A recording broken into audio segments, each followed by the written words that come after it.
byonna gy'osinzidde okubeera nga togoberera nkwanirizaako Fahad Priyo omuweerezaawo wendi nnyo okubeera nga tekutuusako updates ku biki ebisobola okubeera nga tebihappeninga mu ggwanga lyattu Uganda naddala eyo gy'otasobodde okubeera nga otuuka video likinga sharingirako abala wansi awo akabox comment section ejja kubeera open tekigenda kubeera nga tusulawo endowoozayo okusinziira ku byogenda okubeera nga osanga mu katambi kano ensonga zinjagala tubeere nga tetutandikirako nsonga za mugagga amanyikiddwa nga Karim Hirigi zikutte wansi ne waggulu. Karim Hirigi musajja mugagga nnyo era nga ye nannyini Grand Imperial alina hotels nyingi nnyo tetusobola kubeera nga tetuzimentioninga zonna zonna okuzimalayo naye nga kyoba omanya musajja mugagga nnyo gye buvuddeko wali omuvubuka yavuddeyo amanyikiddwa nga Karim yavuddeyo n'amu accusing agati omusajja oyo yabakuza kubeera nga tebafiiriddwa bazadde baabwe naye ekyamazima kiri nti mukula kwabwe baayita mu bintu bingi nnyo era ebisinga mwasobodde okubeera nga temubyewulira kakati nno waliwo ebipya ebisobodde okubeera nga tebivaayo era nga nze ogwange okubeera nga temubikutuusako naawe osobola okubeera nga owewulira ku gwe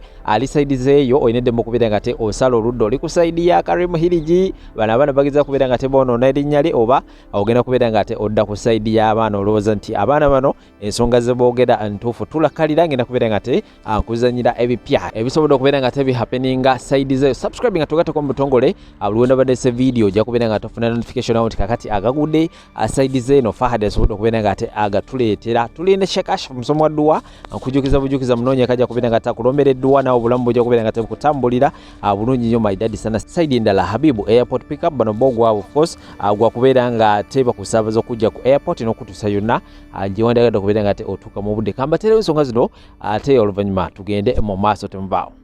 Abantu bangi nnyo basanze ebizibu ku bagagga naye nga talina kyasobola kukolawo akimanyi bw'anaagenda ku poliisi omusango bajja siba ye owulira akimanyi nti ne bw'anaagezaako okwogera bajja tandika kuwoza mbona ayagala kubba mugagga era ssaawa zino byatandikiddewo omuvubuka yavuddeyo na expressinga feeling eri basisitabe Karim Hirigi be yatuusaako gw'obuliisa maanyi nga baana bato ebyo ebibozi nabiwulirako nga nkyali mu kuzimba ffe twazimbako eyo mu bakali ewa Karim bizimbe bya Karim era nga agaboozi ago ganyumizibwa nti oyo Karim alya bwana buto bwa myaka 9 8 11 12 tulina n'omuyimbi wano w'amaanyi serebu Karim oyo yamukabasanya oyo ng'akyali mwana muto naye tetujja kuvaayo kukola ki oyo yesijja mwogera kuba ye yasalawo kusirika serebu mwana muwala w'amaanyi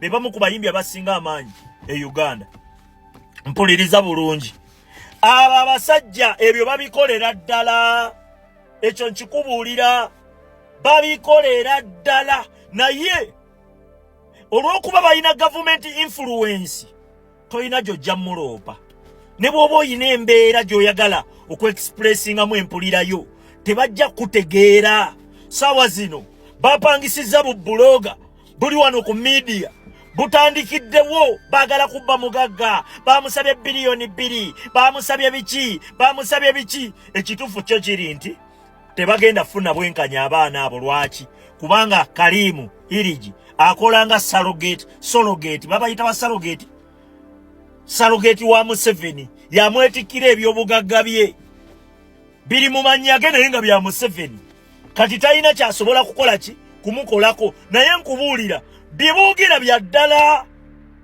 tebiriiko wadde okubuusabuusa n'ensi yonna ekimanyi nti bisoboka bituufu naye munnange omugagga ye yatandikiddewo saasaanya ssente baagala kunziba baagala kutwala ssente zange abo banjogerera abo bakola biki nkubuulira bino ebintu biyappeninga ez'emboozi naziwulira dda abantu babimanyi bangi so saabo bokka abavuddeyo okwogera bano jasi babadde bavumu buvumu n'endaba bubuloga buli wano bwe butusumbuwa bubeera wano ntunulira ka chicken mbwa nti baagala kubba mugagga kaakati baagala kubba mugagga kati omugagga ssente yaziyiye ku media naye tetugenda kukkiriza wano kuyimirira wano mbulookuba bakuwadde obusente otandike ku deceiving abantu gomanyi oli okutuuka ovaayo n'ayogera ebintu ebyo ku mugagga gomanyi abaana abawala okuvaayo ne baganze bandeepinga nina emyaka 9 myaka 11 omanyi kye kitegeeza Omusajja yabalepinga nga yekwasa nti ali mu kubaweerera. Babbalamu be bali babbalamu bonna babimanyi ebyo. Nze nakolako ne Karimu. Karimu ki? 2014 paka Karimu hiriji. 2014 paka 2017 oyo Ramu amanyi nnyo. Era abaana abawala nga Sara, waliwo gwe bayita Karima, waliwo gwe bayita Anisha, waliwo gwe bayita Sumisha, waliwo gwe bamuyita Nadim, waliwo gwe bayita Edwin. Simanyi oba waliwo bawuliddeko. Bonna bana ba Karimu. Naye nze nakolokokanga saawa 9 ez'ekiro. Nali nsula awo Kibuli mwasundi mwa jipu. Na n'okutuuka ewa Karimu essaawa 9 n'ekitundu. Daire. No daily basis. Karimu yali boss wo. Yes. Ne mugenda mu Equatorio. Ne muvayo ne mujja mu Imperial Royal ne mugenda Entebbe ku Botanical Golf View. Waliwo ne hotel endala esinga okuba ennene mu Entebbe gye bayita Imperial Resort Beach Hotel. Nze nali mu baazimba Imperial Mall kanti ogere bwentyo. Naye abaana abo nga tesobola kwogera nabo. Era nga lwoyogedde nabo omulimu guba guweddewo. Abawala abalenzi bonna abaana abaaliwo ye Karimu. In fact abantu abasinga bamanyi mbu alina abaana nga 30 abamu tebaali bebo baaramu baana bangi be yali akuuma ewaka. Naye nga balina embeera ze bayitamu. Era nze lumu lwe nagezaako okwogera n'omuwala gwe bayita Karima, omuwala eyasembyeyo okufumbirwa muwala wa Karimu yennyini, bwe banfulumya ekikomera. Era siddangayo paka leero. Kati bwe nalabye Ramu ng'ayogera ebigambo, I kept quiet. But buli kintu kigwa. Kyensobola okuwa muganda wange amagezi, we are in the same age, nze Ramu nenkana naye obukulu. Kyensobola okumuwa amagezi, ensi tekungulwa, that is one. Ekintu ekyokubiri nkyogera ndi ku media bali kumpulira. Obugagga bwa Karimu ne bwafiira wano tebusobola kubeerawo ku ngeri gy'ayisizaamu abantu mu bulamu bw'ensi eno. Kankoma awo sigenda kwogera bingi kubanga biyinza okunnyungula amazima. Ne jjajja waabwe bwe yakyala ebintu bye yalaba mu makoomu yakaaba ekiro n'atukolera meeting n'ayogera naffe. Bwe yaddayo ewaabwe ebugire Nalwerere, jjajja yayingira mu kisenge ne yeekuuma ne yeeyokya. Ne yeekuuma ne yeeyokya. Otegeeza jjajja ki? What do you mean jjajja? Era mu gundi mu video za Rino Jakubi waliwo yabyogeredde. Yeeyokya n'agamba abo abaana n'abagamba sitaani ali wano gwendabye simulaba, nga yagenda simusanyufu, yagenda akolimye, yaddayo ebugire Nalwerere. Era mu kuziika twazika era ne Karimu yajja naye yaziika. Sokoleke yeekumako omuliro yeeyokya atya? Yeekumako omuliro n'afuna petro ne yeeyiira yenna ne mu bukyala n'ateekayo ebintu nga bijjudde amafuta n'akolima. N'agamba omusajja yeebakanga ku bamaama bamwe namwe tayiza bakola kintu kifaanana bwe kiti. Jjajja ne yeekwata ebintu n'abyesonseka mu bukyala. Nkugamba kyemmanyi kyenalaba n'amaaso gange ekituufu ddala. Rina ne bonaabo omunoonyeza ajja kikugamba, Namina ne bonaabo omunoonyeza ajja kikugamba. Subhanallah alazim. Nalaba ku Rina ng'ayambala gold n'atonya gold. Nalaba ku Amina basomera Rohana, basomera Agakaani, fa mazima katugogere. Naye ng'omusajja abatumye emisana. Omuntu n'akupangisiza n'akupangisa n'omusajja akwebakako. Nali simanyi nti abasajja abeetunda gye bali. This is her story, not mine. Nakozesa n'ebyuma. Bajja tubuza obukakafu, ekyo tukimanyi. Abbaho ajja kutiisatiisa nti bajja tusiba. Naye ffe twalabako n'amaaso gaffe. Ate bana babagala ebibi ebisinga ku bino, nabyo tujja byogera.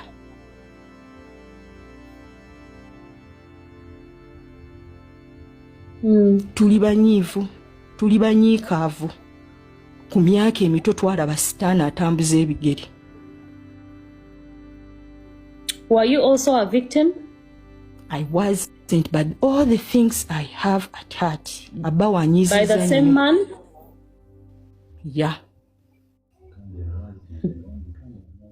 Are you a relative of theirs or just a friend? Bamanyi, I'm a friend namala nabo emyaka almost egiwera 5 oba 6 oba 7 oyo abaho ebyo byakangakanga nti bajja kusiba abantu nsimanya bajja kukola biki pozi okuleka okwongera okuswaza abantu ate abangi ate ebikonge ebinene bwebanga kyebaagala naye abo abaana balina obulumi Rina bw'oba omulaba ayogera n'obulumi ku mutima talina sente zanoonya talina yayogedde obulumi ate sikiwa nti Rina alina abaana ne Kalimu abaana balina okubanga babe kuba Kalimu yali takyazaala okitegeera naye nga bw'onoogenda wantu n'okyala n'omwana oli nayagala nti n'omwana naye amukozese oyo Obama ye Ali wabeerangawo Ali waliwo Ashimu waliwo Kismati waliwo Rina bangi abantu babimanyi n'abantu abamanyi n'abayimbi abamanyi kwaba abawala bali ba girlfriends b'abantu abamu ate abamanyi bana mwasibye mutyano basebo ne bannyabo. How I wish my morning was better than this. Banange mpulira obusungu bwempulira abatayi ono omwami eyavuddeyo Uncle Ram the Ramesh family n'ayogera ku Mugagga Karim munanyini wa Imperial Royal Hotel eyali nanyini wa Didis World eyali nanyini wa Champ Towers najjayo somu si babiri wabula bakazi wabona omukazi eyavuddeyo neera n'ayogera nga boogera ekyabatuusibwako nga baana bato era omu ku baganda b'oyo Uncle Ram n'avayo Obama n'akonfaminga nti omugagga yawasa ono omwana nga tanneetuuka. It only confirms that yali yamukozesa dda kati n'asalawo mufuula na mukazi we. Naye bannayuganda lwakuba tuli bayala enjala etulumye nnyo ne tutunda ebyobusika byaffe ku lw'obusente ne tulinnyirira principles ennono za family ne tuzirinnyirira bannange enjala eruma olaba ekikyamu n'okiyita n'olaba bbinga lwayi n'ogamba oyo ogwo musenyu bantu mmwe mweddeko wamutuula mu nnyumba zammwe muwulira mutya. How do you feel?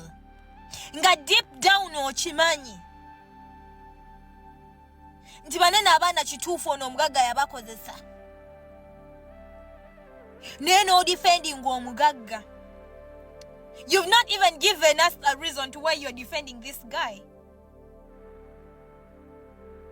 Abantu wa Uganda ekyobuliisa maanyi sexual harassment in the workplace or in family, it's really something which is normal to every Ugandan. It's very sad.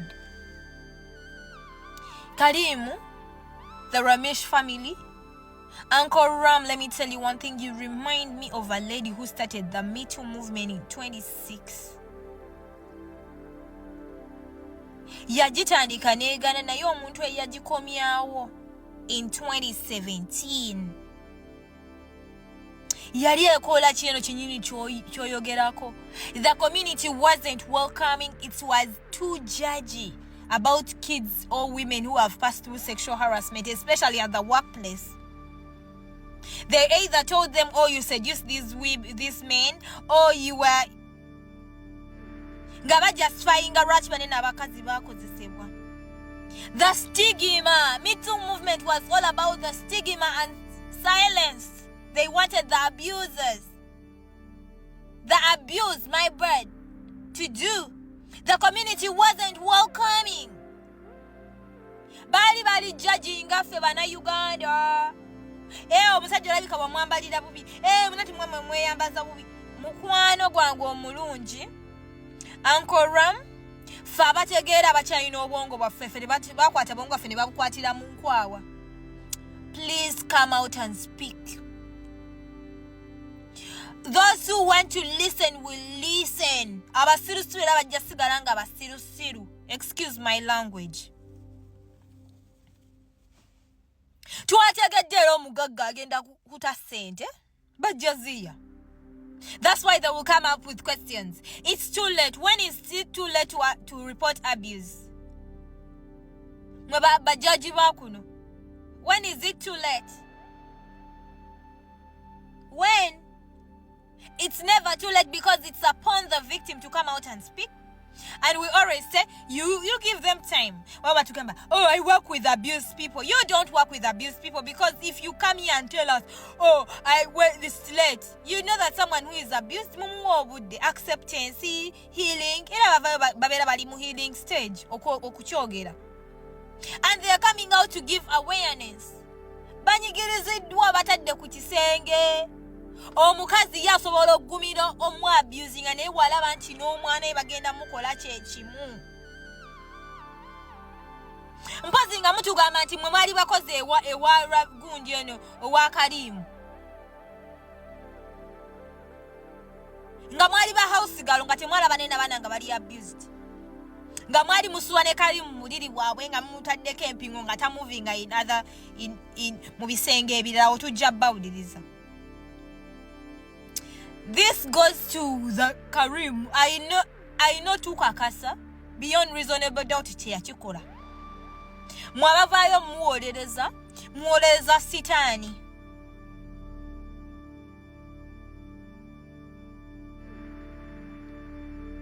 Omwami ono right atukoledde video natugamba abasobola muyiga bannayuganda okutuuka nga muwuuna. You shouldn't be giving your opinions to everything. Oluusi waliwo abantu abeetaaga okuwuuna n'owuuna. Because he never came out and asked us muba naye mukyogereko. Although it was yes mu public, which makes it our business, but at times bantu mmwe okusirika asirise teyejjusa. Because olusi mujja ne mwogerera abantu, and here the people ababawama tu banange you people, you abuse people's intelligence. Abantu babudiriza nze mbasaasira. Banange olusi mweyigirizeeko okuwuuna. Ng'owuuna. If you don't have something better to say, wuuna wo. Banange kambabudireko abantu bagenda tuuka babazira ate mujja banange buli kibyojja kisasulira. You think you have the power to control the narrative? That's why you're trying very hard. But it doesn't make sense. Fabatatya bagambako tugenda bagambako. Dear, it doesn't make sense. What you're trying to defend is not defendable. Because guess what? This is happening in Uganda or no Karimu siya society siya semba. What you're doing is shutting down those people who are passing through the same in Uganda. Oyizogamba Uganda simanyanga waliwo yatugambye esi omusajja oyo tayima. Ne waba yamukwatako bukwazi. Ate mujjukire banene abawala aboogera nga bali 11 years. Oli yabadde 8 years. So this thing is like 30 years ago. Or 40 years. Abaana tulina ba protecting by protecting their innocence. Omwana ne oba amulabisa poni oba mumukwatira abamu kumwe mwamanyira okwetunda. We are very sorry because I see people justifying it by saying banange we try to noonya emirimu ngera akuleetera okukola gwewe wabikola ng'oli muntu mukulu. It was your decision.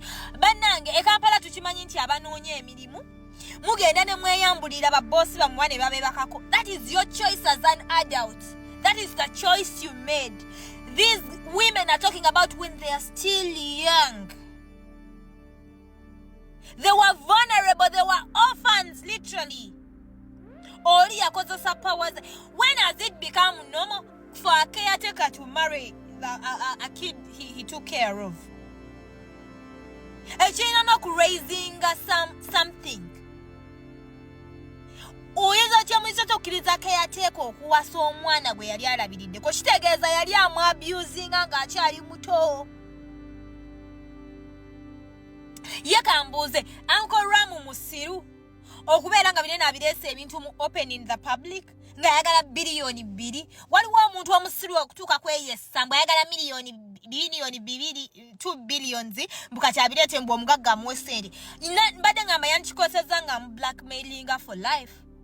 Because if you're telling us that, oh, he has been using this to blackmail the Mugaga, then what happened? What changed? What changed? Because apparently no wabanga abadde anoonya kale tukiriza nshinga emuga batukiriza binarrative byammwe. Anoonya zino million 2 billions. Kakati omugaga agenda zimuwanga amaze okujjayo abaana abagande bona n'okwogera. Mukozeseko nammwe ku bwongo bwammwe. Munoonya ekirala. This time round we don't agree.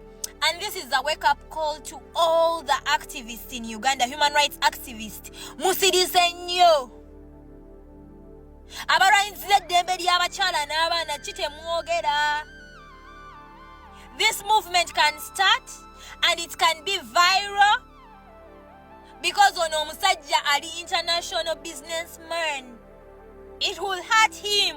The Ramesh family don't keep quiet. Fabategera, we shall stand with you until the end. Abalungi abatuuliriza era abatulaba olunaku olwaleero tukyaddeko ewa Sheikh Ashraf Dembe. Sebo sanyusa okubalaba amannya agange nze Sheikh Ashraf Dembe akola ku bizibu by'enjawulo. Omuntu singa aba alina ebirwadde musomereddwa tumuwa amazzi ga lukuya nga bw'obadde ogalaba tugenda abantu ku kyoto ne twokya emizimu emibi egibabaamu n'okulomba edduwa. Abantu singa abeera ng'ali wano atuuse sobola okumulombeera edduwa ne waba atatuuse nga mpadde amannya ge naye ng'ali wala naneetaase. Enamba yange yeno eri 0707363711. Namwe bannyinaffe abali ebweru oyagala okuba nti oyagala okulombera ku dduwa ng'olina ebizibu viza zibuze amaka gakolongotana sente zikola zimpita mu ngalo ojja kumpeereza ekifaananyi kyo n'amanyago ebyo byokka bijja kummala nja kulombera edduwa ojja kutereera. Olunaku olusembayo mu mwezi mba n'edduwa eyawamu ffenna n'abalwadde bange abakadde n'abapya. Salaamu alaikum warahmatullahi wabarakatuh.